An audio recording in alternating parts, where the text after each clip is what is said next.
A reader lives 1,000 lives before he dies. The man who never reads lives only one. Come into the reading room, all you lovers of language and literature. This is the place for those of us who believe that reading is essential as we seek to rise above the ordinary, and the reading room contains a host of extraordinary people, leading lights of the written word.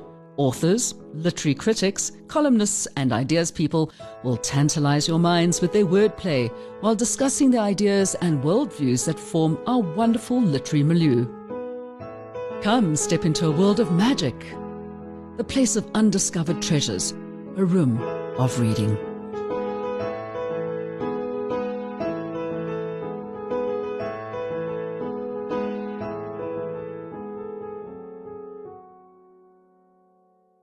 And welcome to the reading room. Today we're going to be finding out about one person's overcoming of major obstacles and how you can actually apply what he's learned to your life. Now, I read books. I don't usually read self-help books. I like to read fiction. I like to read widely. I like to be entertained. And when you first said, well, hello, we've got this book we'd like you to read, and you think, another book about how you can make your life better, how you can overcome obstacles. And I thought, okay, well, let me give it a go. And let me just say that from the moment of picking up The Power of Purpose and reading through it, it was almost as if Richard Wright had got into my head, taken the words out of my brain and put them down on a piece of paper. It resonated with me so incredibly. I would actually be surprised if there wasn't somebody who read this book who didn't find something to take away from it. This is how powerful The Power of Purpose is. So thank you very much for joining us. I hope that was a good enough introduction to you, Richard. It was really this book. I'm not going to say it's changed my life, but it's so nice to have somebody who can actually go and articulate what a lot of us may have been thinking in such a way that you sit there and you go, how do you know what I'm thinking? How do you know what I'm thinking, Richard? Cameras. There are cameras placed everywhere. Cameras and little microphones. No, I'm kidding. Thank you so much for having me. What a pleasure. I didn't write it for you, believe it or not. No, I know that. So no, I didn't. I wrote it for my two little girls. And I tried to write in a way that they could relate to. And I wanted to impart my stories, my lessons. And I think we owe it to our children to try and provide a platform for them where they can become a better human being than we could ever become ourselves. And that's why I wrote it, and that's who it was written for. And what's been amazing is how many people have responded the way you have. And I don't think there's been anybody yet who's read it and who hasn't said to me, I could resonate, I could relate, there was something in it. Wow, you expressed something that I haven't been able to express. And that's been just the most phenomenal feedback for me. Okay, now for people who don't know about your life story, and we're not going to go deep into it because we want people to read the book, obviously. Broad brush strokes, what happened? First, let me say it's definitely not a self-help book, and it's not an autobiography. I think it's a weird hybrid somewhere in between. I've never really fitted in anywhere, and I don't think the book really fits in anywhere either from a category point of view. But essentially, it's a story of the last 4 years of my life, overcoming 3 different brain cancers, being told that I was terminal, having to deal with that, and then somehow finding my fight, and then taking part in a number of ultra-endurance triathlons and cycling events, all with stage 4 brain cancer. And okay, that's what I want to get into. Are you completely mad? Okay, I mean, I'm reading this and thinking, okay, you've got brain cancer, you are feeling like rotten, you haven't trained properly, and you're still doing this. Why? Why were you so determined to do this? I mean, there's other ways of actually combating a disease, you know. So there are, and to each their own. And that's the whole thing is, I think if we can try to frame things differently, and even cancer, once you start to frame cancer differently in your brain, in your head, you think of it differently and you think of your response to it differently. And I think the problem is the same as anything in life, is we are so conditioned to being conditioned to somebody else's way of thinking, to somebody else's treatment plan, to what the specialists are saying, to what the doctors are saying. You just get cancer and immediately you tap into everything out there that everybody else says about it, which means that you're not having your own cancer experience. That might sound weird, but it's incredibly important. So all of the doctors will say that 50% of overcoming anything terminal is modern medicine and a treatment plan and what they can do, and 50% is what you think, and it's your attitude, and the one they can really control and the other they can't. So what is that stuff that they can't control but you can? And for some it might be going to do something seemingly crazy, like a ultra endurance event, and for others it might be something completely different. But what is that place where you go to get your power back, that place that makes you feel that if I can do this thing, or if I can think this thing, or if I can get out of where I was, even the box of thinking that I was so firmly entrenched in, if I can get out of that place, what is possible on the outside of that? That's what it was for me. Are you free at the moment? I'm cancer free, yes. So I know you don't want to call it remission. No. So, yeah, no, we've been down that road. So I am. And the funny thing is, and again, that's just how life works, is 4 years of struggling, changing jobs to become a professional speaker sort of halfway through. The second time I went into remission, I phoned up my ex-boss and I said, that's it, I'm resigning. And we had this sort of tussle between, no, you're not, yes, I am, no, you're not. And he said, actually, you should be doing what I think you were put on this planet to go and do. And so just getting to that point, that magic moment where your expenses are somehow slightly less than what your earnings are. And my partner, Deborah, had moved up from Port Elizabeth. We've been seeing each other for about 2 years. And we're working together for a company called the Enrichment Project. She's the Chief Enrichment Officer. Then COVID struck. And that was literally the week I found out that I went into remission.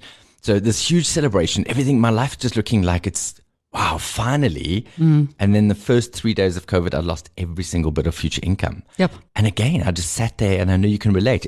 I just sat there thinking, how much more? But I mean, you just did publish the book just before that as well. I did. In fact, it was delayed because of COVID. So everything was kind of aligned. It was amazing. And again, it's that feeling of, wow, how much more resilience do I have to prove to myself and to the world? And how, what am I going to do? And then during lockdown, I turned 50. Oh, well, belated happy birthday. Welcome to the real world of the adults. The adults, exactly. Wow. It was a big thing for me because, many of the years I didn't think I'd see the next birthday, and some of those stories are in the book. And here I am, 50.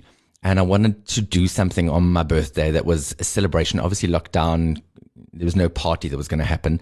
And 34 days before my birthday, again, just had this thought, I'm going to run 50 Ks on my birthday. And again, from very little training.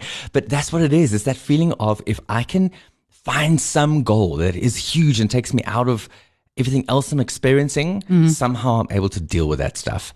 And so we literally, Deborah and I ran 34 days in a row. We put it off on a chalkboard and then arranged to get everybody it was a Love Your Age challenge. So no matter how old you are, come and do something on that day that represents your age. And my mom, she's 79. She wrote 79 letters of appreciation to people in her life. So you could do anything and then donate money to the Sunflower Fund because I'm an ambassador. There were a lot of people who were doing challenges to raise money for various good causes as well. I mean, there was a lot of cyclists who would have done the Cape Epic who decided to ride the Epic while they were locked down. Friends of mine did the virtual Boston Marathon. I'm not a runner or a cyclist, so, I mean, I just gardened. I find that does a bit. But as a firm supporter of the Chock cows over the years, I mean, I've been so involved with the cows and they are as mad as anything. I can understand that people would be following your story because of the goodwill that comes out from so many people who are fighting this dreadful disease. I don't want to have survived cancer just to have survived cancer. I really want my life to have made a difference. More and to make a difference. And that really is part of what it is, and part of the journey, and part of the story is losing everything. And not just once, but now twice again. Yeah. and starting again. And the number of people in my life who I've had to allow to help me, and I'm not good at that.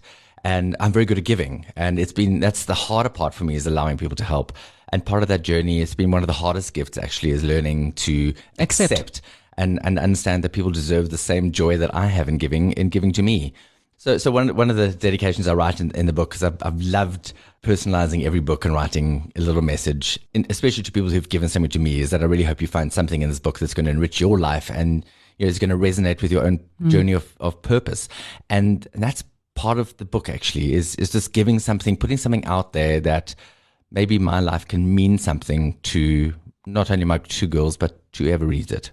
It's made me think of a whole bunch of different stuff, as I said right in the very beginning here. But the one analogy that I loved was that whole thing about making your bed. Because if you do, I mean, it's been something with all my friends, anybody who might have depression, the black dog follows them around, they might not even be ill, but it's in their head. It's still very real to them. And I've just said to them always, the one thing that you can do, that you have power over, is to tidy up your space. So get up, make your bed. And you pretty much put that in here as well. And I was just like, okay, you're a man after my own heart. And that's so important to me. And it's what you've just said is just so valid. So there are weeks throughout this journey where I didn't leave my bedroom, bathroom, and kitchen. And some of the curtains were just closed in the house. I turned off my WhatsApp. I came off social media. And I was just struggling so much that I was starting to even let anybody in. But even on those days, if I could just get up and make my bed and tidy up and just get some order. Get dressed. It was phenomenal how much that did for me. It truly is the most empowering thing. If I can do that, then okay, I can do a bunch of other things. And as I said in the book, even if your day is spectacularly awful and you accomplish nothing else, you complete full circle and you climb back into the bed that you made in the morning. And that's quite a cool feeling. But I think it all boils down to whether you believe you can or you believe you can't. You're right. Correct. Absolutely. So the book is a lot about that. It's about how we think and a lot of examples of my own life there and failings, mistakes I've made. There's a lot of very real, raw vulnerability in the book. And I try to be as honest as possible. And I've also seen that throughout my journey. The more I share on social media vulnerably and honestly, the more it resonates with other people. And I think we're stuck in that rut of trying to pretend that the highlights package is what everybody else's life looks like, and it isn't really. It's probably even just the highlights of the highlights package. And so that impacts how we think, because we think based on the thoughts that we put into our own head, and a lot of those thoughts we garner from other places, whether that's social media, whether it's what doctors have said, specialists have said, what people say to us. So much of that was a fight and a struggle against the things that people were saying to me at that time. So there isn't a single specialist who didn't say to me, you've got rocks in your head, you shouldn't be doing this. My family were not keen on me racing. Well, if I was around you, I would have said no as well, to be honest with you. I'd have tied you down and said, you don't be ridiculous. And it's completely mad. So there we go. And are those the thoughts that you put into your head, or do you rely on what you know about yourself? So it really was a big journey of unbecoming and trying to understand who I am and what I'm about and what my strengths are, and tapping into those, whatever it was that was going to make me feel strong, resilient, tenacious, formidable. Whatever made me feel that, I had to do it. And if that was just putting on some running shoes and going to walk around the block, and there are times that's all I could do, and I raged in my body, and I slammed my fists on the sidewalk, sat on the side of the road. But if I could just do that, I was doing more than sitting in the house and feeling sorry for myself or allowing myself to feel like a victim. And that's been a big thing for me, is that the fact that you only ever a victim once, thereafter you're a volunteer. Yep. And at that moment, so when I'm told, Richard, you've got stage 4 brain cancer, at that moment, I am a legitimate victim of cancer.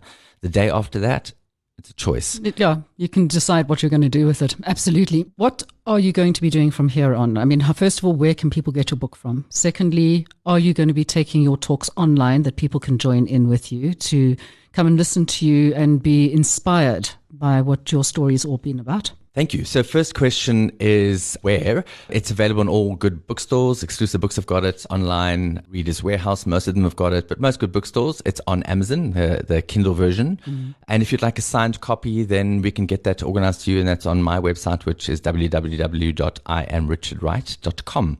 And I'll happily do that. So that's where it is. I am wanting to come into this studio actually and record an audible version and actually read the book myself. And I'm quite excited about that prospect and be able to put that out there. So that'd be quite nice. But then from a speaking point of view, on that same website, the iamrichardwright.com website, there are links to talks. I do life coaching as well. And then on my YouTube channel, there are loads of videos. I put out quite a lot of content all the time. In the pipeline is to convert the book into a bit of a learning experience online with a bunch of videos and some content, get people to really think about their journey. And a lot of it is about identity and will be about identity and how you think and tapping into you. So not so much a self-help book, but a journey of self-discovery. My job isn't to help you. Your job is to help you. So, and a self-help book's never going to do that. I mean, how many books are there out there? So it's got to be something that allows you to take things in where you're being challenged yourself. So that's in the pipeline. And then another book. Another one. So I'm so excited about that one. So it's going to be a study on purpose, finding purpose. And I'm wanting to interview people who just really stand out the box people who are overachievers because they are so purpose driven. And I believe that there must be 8 to 10 common personality traits, characteristics that all of those people across religious, sporting, political, whatever it is, whatever that thing is that drives them, there's got to be commonality, and I want to get to the bottom of that.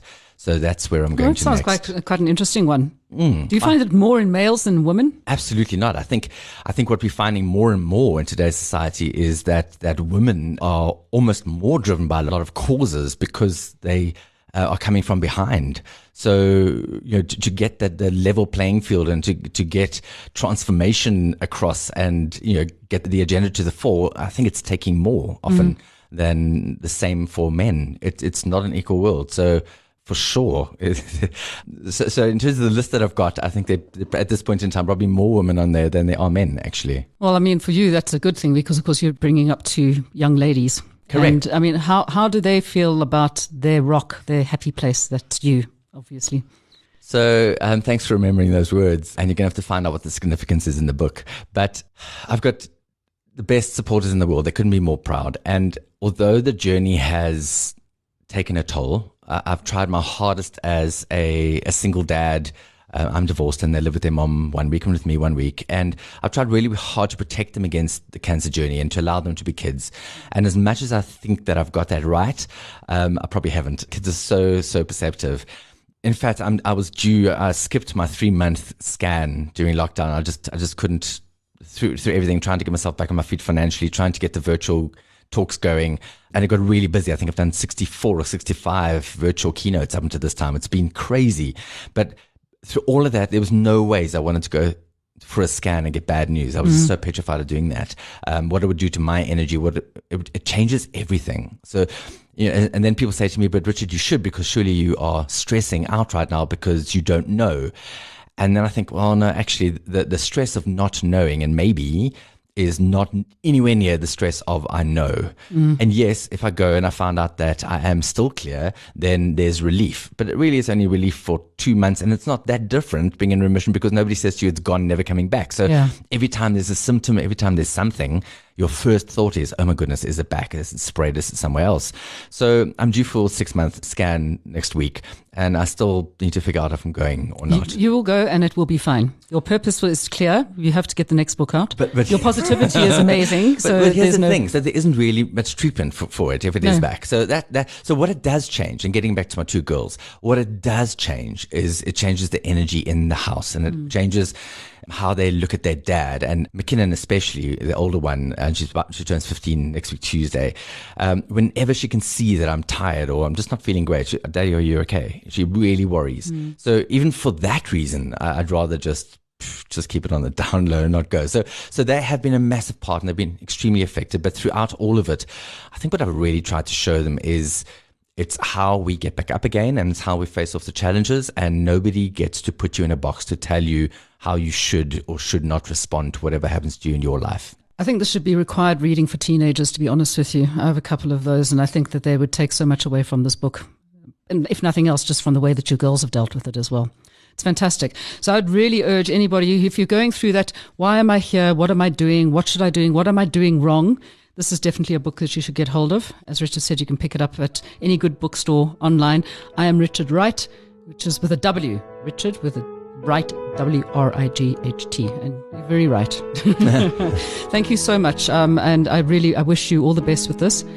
Let us know how things go. Thank you very much. I'm sure they will be 100% fine. Thank you. All right. And let us know when the next book is out, please. I will. Thank you. Thank you so much for having me. And thank you for all the positive things you've said. Really appreciate it.